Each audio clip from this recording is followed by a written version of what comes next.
Ok, el día de hoy nos toca ver el tema de las funciones ejecutivas. Las funciones ejecutivas o procesos ejecutivos son una serie de procesos en los que vamos a encontrar principalmente las funciones ejecutadas por el lóbulo frontal. Particularmente vamos a ver continuamente que la corteza prefrontal es una de las encargadas de estar mediando o de estar ejecutando estos procesos. Hay diferentes tests dentro de los que ya encontramos algunos que ustedes conocen, como el test de Go-No-Go, algunos como el test de Stroop, algunos como la Torre de Hanoi, como el test de cartas de Wisconsin, que nos van a ayudar a evaluar las funciones ejecutivas o algún daño en las funciones ejecutivas. Por ejemplo, ya vimos el test Go-No-Go, que también está encargado de apoyarnos a identificar algún tipo de problema, por ejemplo, en lo que vienen siendo las tareas atencionales.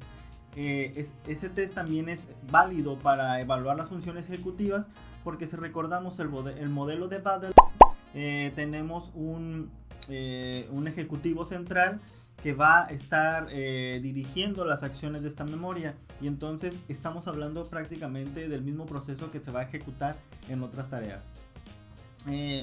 Para empezar a hablar de las funciones ejecutivas, pues bueno, tenemos que hablar de la atención ejecutiva. ¿Qué es la atención ejecutiva? Bueno, nosotros constantemente tenemos que estar poniendo atención a una serie de estímulos, pero hay un estímulo que es el que debe ser preponderante. Va más allá de lo que nosotros hemos conocido como la atención dirigida. Aquí no solo es poder concentrar la atención en un estímulo, sino es necesario estar identificando cuáles son esos otros estímulos y cuál es la función de esos estímulos. Es decir, nosotros tenemos que identificar la importancia o preponderancia de ciertos estímulos para estarlos inhibiendo o bien incorporarlos al proceso o a la acción que estamos desarrollando. De otra manera, por ejemplo, cuando estamos cocinando nos puede sonar el teléfono. ¿Y qué sucede? Si no pudiéramos tener esta atención ejecutiva, pues quizá no tomaríamos atención al teléfono, o quizá no pudiéramos estar atendiendo diferentes cosas.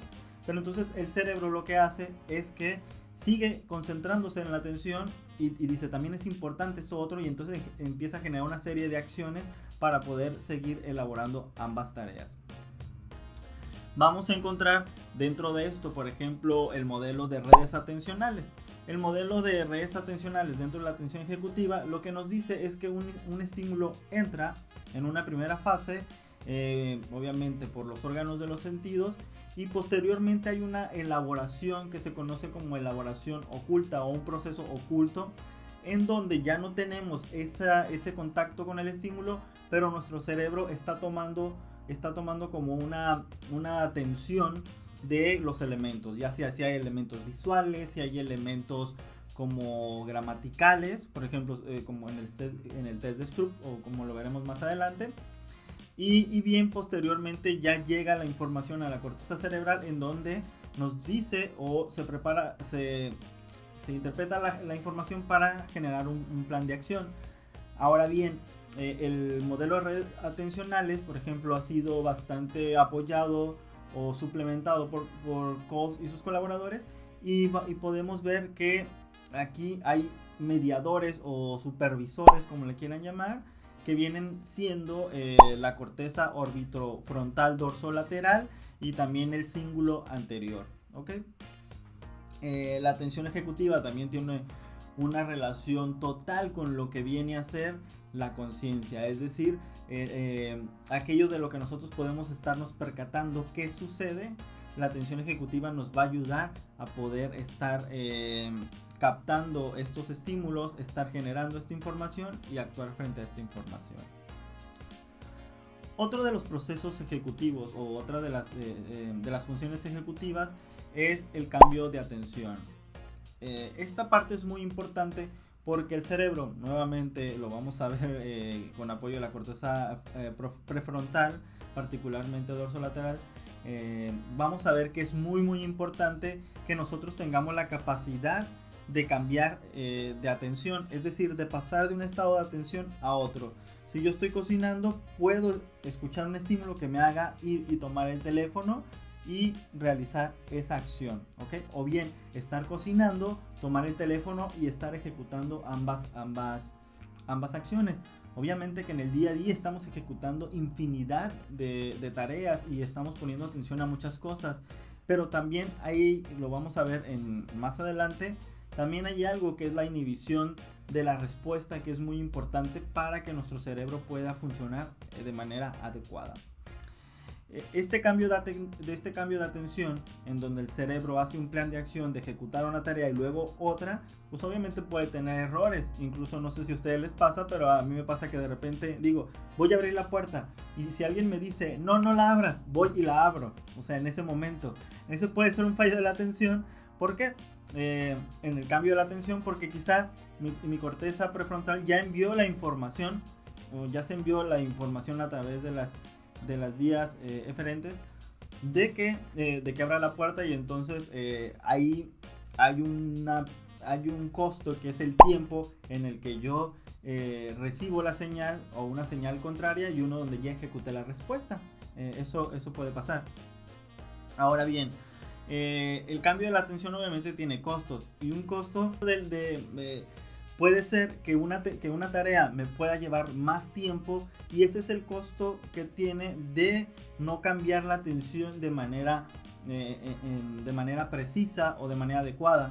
A veces estos costos también son como vistos, o más bien dicho, ya son medidos o evaluados por el cerebro, y el cerebro interpreta si ese costo es necesario o no llevarlo a cabo, ¿no? Digamos que en esto abrir la puerta a lo mejor no es un cambio, no es un costo muy elevado, pero hay otras acciones que me pueden llevar a consecuencias como más complicadas, como la ejecución de una tarea manual, o que requiera algún peligro, manipulación de una maquinaria. Entonces, dentro de este cambio de atención también vamos a ver que, por ejemplo, dentro de estas estructuras, o dentro de este, por ejemplo, modelo neuronal, podríamos también ver que hay un cambio de objetivo, obviamente, que es regulado por las funciones ejecutivas, o es una función ejecutiva en el cambio de acción, que pues, me va a llevar a poder cambiar el objetivo y la dirección de mi acción que estoy desarrollando. Pero también hay otro, que es la activación de reglas. Es decir, no solo es que yo pueda cambiar de atención hacia otra cosa, sino que tengo que generar nuevamente reglas para saber cómo voy a actuar frente a ese otro objetivo. No es lo mismo que yo esté, por ejemplo, cocinando, y ya tenga una serie de pasos planeados, que más adelante vamos a ver, en el que están involucrada la memoria de trabajo,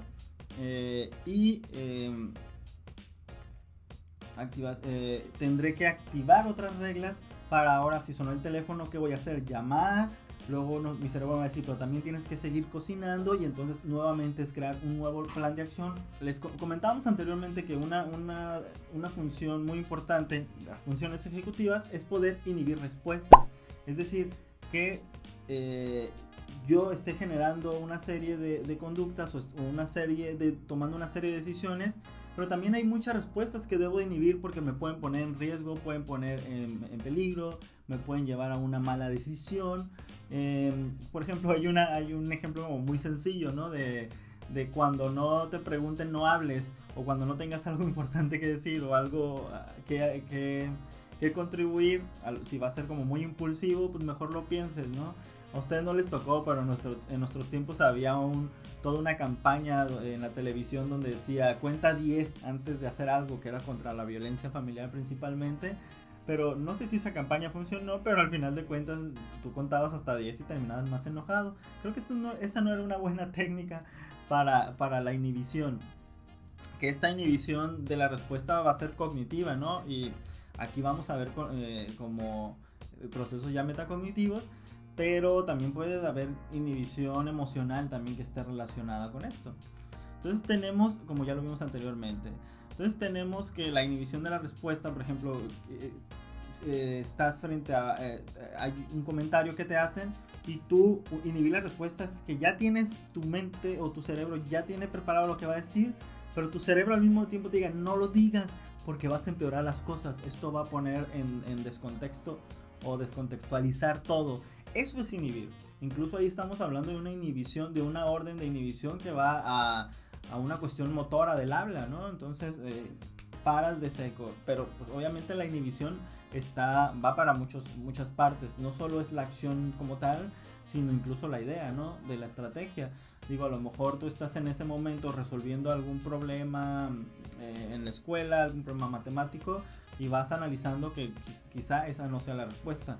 En la atención esta inhibición es muy clara. Tú tienes que aprender a inhibir diferentes respuestas para poder concentrarte en lo que estás haciendo. Ahora bien, otra función ejecutiva son el establecimiento de secuencias. El establecimiento de secuencias está totalmente relacionado con las funciones del lóbulo frontal, particularmente otra vez de la corteza prefrontal, y el establecimiento de secuencias, lo primero con lo que está relacionado es con la planificación. Nosotros, para las diferentes acciones, ideas incluso que vamos a ejecutar, lo que hacemos es que generamos una serie de secuencias que nos van a llevar a nuestra respuesta.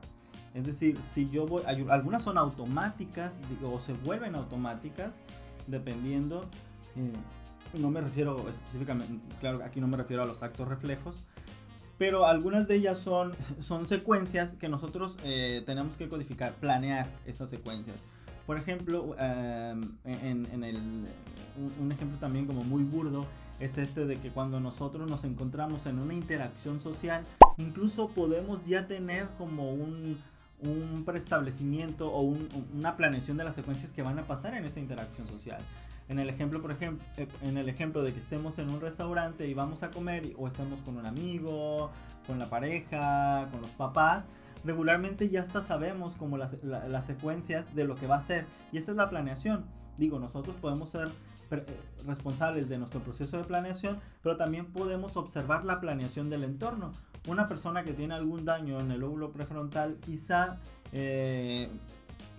tenga, no quizá, sino va a tener problemas para predecir qué es lo que puede suceder en esta interacción social, por ejemplo, ¿no? Otro ejemplo es como las cenas de Navidad o Año Nuevo. Regularmente nosotros ya sabemos cómo vamos a ir qué va a pasar en la cena cuando vamos con un familiar o cuando vienen a casa. Sabemos como todos los pasos, ¿no? Ya hasta sabemos cuándo se van a abrir los regalos, ya sabemos cuándo se va a dar el abrazo, cuándo se va a brindar, cuándo se va a comer. Y entonces las personas con un daño pues pudieran no tener problemas para conocer esta secuencia, incluso de algo ya conocido que está relacionado con otras cosas, ¿no? Las secuencias están muy relacionadas con la memoria de trabajo, la memoria operativa. Es decir, aquí estoy hablando de una secuencia de algo que conocemos, pero digamos que ustedes van a hacer una tarea o van a ejecutar una tarea. Lo que pasa aquí es que, digamos, ustedes quieren algo muy sencillo. Ustedes quieren envolver un regalo. Súper burdo, pero nos va a servir para este ejemplo. ¿Qué pasa? Van a planear su tarea, ¿no? Ok, ya tengo el regalo, ¿no? Estamos hablando de una tarea que incluso ya puede ser conocida. Imagínense cuando no se conoce. Entonces ya tengo la caja. Muy bien. Ahora tengo el papel para envolver. ¿Qué es lo que hago? Pongo la caja y planeo. Ahora tengo que envolver.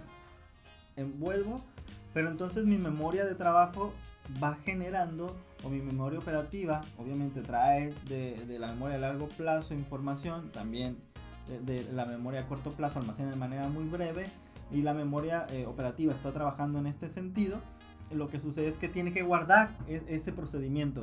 Es decir, okay, ya puse la caja y envolví. Eso se tiene que quedar en la memoria en lo que lo vuelvo a usar. Y entonces viene la planeación de otra secuencia o la ejecución, a lo mejor ya está planeado, que es ahora cierro, envuelvo, pongo el tape o pongo la cinta, y otra vez ya tengo dos secuencias guardadas. La tercera secuencia es ahora pongo el moño. Y entonces, si se fijan, es ir guardando como en la computadora. Cuando la computadora va trabajando con la memoria RAM, es decir, va guardando lo que se ejecutó muy previamente, para que se pueda ejecutar la tarea completa, ¿no? Más bien la computadora o el procesador de la computadora pues es una réplica muy burda, muy mínima de este proceso, por ejemplo, ¿no? Otra cosa importante aquí otra función ejecutiva es la supervisión. Además, nuestro cerebro tiene la facilidad de constantemente estar monitoreando cuáles son las estrategias que le están funcionando y cuáles no, y actuar para modificarlas. Es aquí donde entra la supervisión, la función ejecutiva de la supervisión, y obviamente está apoyada por la memoria operativa. ¿Qué sucede aquí? Que esto nos viene a hablar de un concepto que Neisser hablaba anteriormente como metacognición, bueno, no anteriormente, que se conoce como metacognición, y que nos va a permitir estar observando las estrategias, estar viendo si funcionan y estar viendo cuáles son los planes que tenemos que mejorar. Por ejemplo, nosotros, si estamos jugando un videojuego, lo que va a pasar, por ejemplo, es, digamos que estamos jugando Smash Bros. Y yo tengo a Kirby, voy, golpeo a Link, pero Link esquiva mis golpes. Entonces quizá mi propio cerebro dice, esta estrategia que planeé no está funcionando. Entonces voy, planeo otra rápidamente, digo, cuando yo voy y pateo, Link brinca. Entonces lo que hago es que voy a hacer una patada hacia arriba. Luego puedo volar y caer sobre Link. ¿Me explico? Esa es una función ejecutiva donde yo voy revisando que efectivamente los procesos que están o las estrategias que estoy planeando estén funcionando, y si no, superviso que los errores que se cometan, o superviso si hay errores, y por ende modifico mi plan de estrategia. Bueno, en términos generales, esos son las funciones ejecutivas. Es una manera muy breve de verlo, pero espero que sirva esta explicación porque es un tema muy muy importante.